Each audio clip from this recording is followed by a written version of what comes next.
Здравейте! Добре дошли в YouTube канала на Silk Plaster България. Днес ще ви покажем как съвсем сами може да създадете творби на вашите стени. Продължавайте да гледате. Сега ви показваме малките шпатулки, които ние използваме, за да създадем по-детайлни проекти. Тук виждате комплект от няколко, но дори една би ви била напълно достатъчна. Отново, първата част от процеса е, разбира се, да изсипете топла вода в пластмасов кош или кофа. Това е и нашия пръв цвят, именно жълто. Изсипваме го и си го разнасяме по същия начин, както и на големите площи. Единствено тук ще използваме по-малко количество вода и съответно по-малко количество продукт.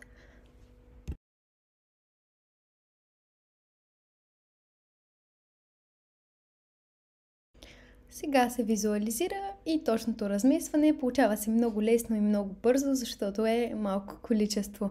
Ние искаме да създадем по-интересен детайл с различни цветове. Ще видите след малко. Това е и втората ни кофа. Тук отново изсипваме топла вода и другия цвят, който ще използваме за нашата творба, а именно тъмно-синьо. Виждате колко детайлно красиво изглежда самият цвят. Изсипваме го в кофата и отново разместваме хубаво по същия начин, като напомняме, че е добре да процеждате материала през пръстите си, за да не се получават никакви бучки.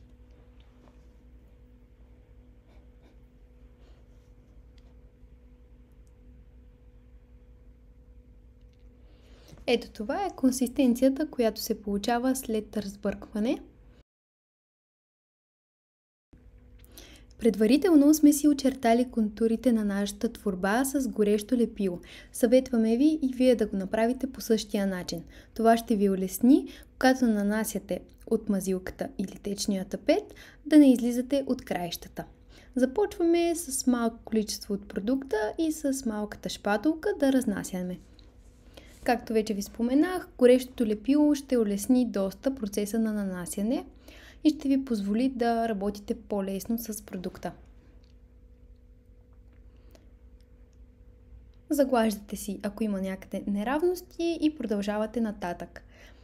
Това би ви отнело малко повече време от стандартното нанасяне, но пък накрая ще си получи много красива форма.